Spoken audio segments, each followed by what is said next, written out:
बिस्मिल्लाहिर्रहमानिर्रहीम। अस्सलाम वालेकुम दोस्तों मैं शकील अहमद और आप देख रहे हैं मेरा यूट्यूब चैनल रजिस्ट्रार टीवी। दोस्तों हम हर रोज़ ख़बरों में सुनते हैं कि कोविड-19 वायरस से पाकिस्तान में इतने अफराद इंतकाल कर गए और इतने अफराद में वायरस की तशख़ीस हुई।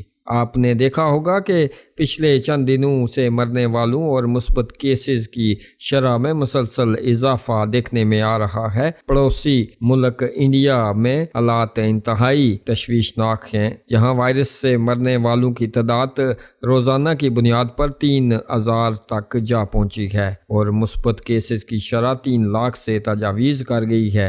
दोस्तों आखिर क्या वजह है कि पाकिस्तान या इंडिया इस हालत तक पहुंचे हैं कि अस्पतालों में बिस्तर भर गए हैं, ऑक्सीजन की कमी हो गई है और वेंटिलेटर्स नायाब हो गए हैं। यकीनन ऐसा एक दिन में या एक माह में नहीं हुआ। दोस्तों जनूबी एशिया मजमूई तौर पर तरक्की पजीर ममालिक के खित्ते में शुमार होता है, जहाँ तालीम, सेहत, इंफ्रास्ट्रक्चर और दीगर सहूलियात का फुकदान है। तालीम और शऊर की कमी की वजह से लोग कानून पर कम अमल दरामद करते हैं, साजिशी थ्योरियों पर ज़्यादा यकीन रखते हैं। यही वजह है कि जब इस कोविड वायरस की वबा का आगाज़ हुआ तो हमारी पाकिस्तानी और भारतीय अवाम की अक्सरियत पहले तो इस वायरस के होने से ही साफ इनकार कर दिया। कुछ लोग इसमें मज़ीद आगे आए और इन्होंने इस थ्योरी को परवान चढ़ाया कि इस वायरस में मुब्तला लोगों को अस्पताल में मार दिया जाता है और आलमी इदारा सेहत और तरक्की याफ्ता ममालिक इसके लिए 5 लाख फी मरीज देते हैं। कुछ लोगों ने वबा की अलामत को ही आम बीमारी करार दिया, बावजूद इसके कि बार बार हुकूमतों की जानिब से ऐलानात किया जाता रहा कि अवाम मास्क पहने, बार बार हाथ धोए और समाजी फैसला बरकरार रखे। मगर इन दोनों ममालिक की अवाम की अक्सरियत ने इन हदायत को नज़रअंदाज किया। इसमें भी कोई शक नहीं दोस्तों कि वबा के इब्तदाई दिनों में यानी पिछले साल दोनों ममालिक की हुकूमतों ने लॉकडाउन लगाया और इंतहाई सख्ती से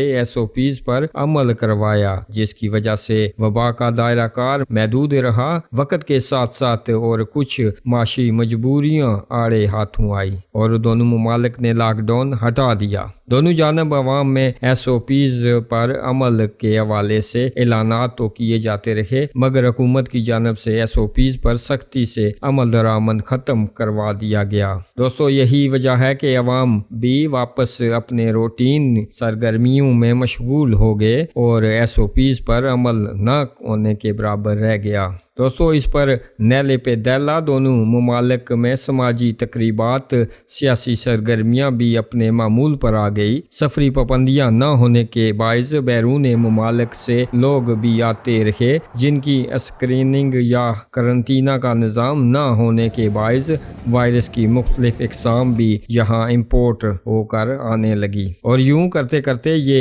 एक बम्प बना जो इंडिया में फट गया और पाकिस्तान में फटने के करीब है। दोस्तों अब हुआ ये कि दोनों ममालिक के अवाम की अक्सरियत गरीब है, लिहाजा इनका रुख सरकारी अस्पतालों की तरफ बढ़ा। सरकारी अस्पताल इस सारी सूरत हाल के लिए तैयार न थे और अगर तैयार थे भी तो एक हद तक, लिहाजा सेहत का निज़ाम बुरी तरह से मुतासर हुआ और सिस्टम बिल्कुल बैठ गया। और दोस्तों वो हुआ जो अब हम इंडिया में देख रहे हैं और मेरे मुंह में खाक आने वाले दिनों में शायद पाकिस्तान में होता हुआ देखें। लिहाजा दोनों ममालिक की हुकूमतों से गुजारिश है कि अवाम की फलाह के लिए हर मुमकिन कदम उठाया जाए, जिसमें मुकम्मल लॉकडाउन का ऑप्शन भी सरफहरिस्त होना चाहिए। मैशत दोबारा भी खड़ी हो सकती है, पैसे दोबारा भी कमाए जा सकते हैं, मगर एक दफ़ा जान गई सो गई, इसे वापस नहीं लाया जा सकेगा। और दोस्तों मेरी आप दोस्तों से गुजारिश है कि आप मास्क पहने, अपने हाथ बार बार धोएं, भीड़ और रश न करें, गैर जरूरी तौर पर बाहर निकलने से गुरेज करें और जो अफराद 60 साल या इससे ज्यादा हैं वो अपनी वैक्सीनेशन करवाएं। अगर हम सिर्फ इन चंद हदायत पर अमल कर लें तो इस वबा पर काबू पाया जा सकता है, वरना दूसरी सूरत में हालात कंट्रोल से भी बाहर जा सकते हैं। दोस्तों इसी के साथ आपसे चाहूंगा इजाजत, अगली वीडियो तक के लिए अल्लाह हाफिज।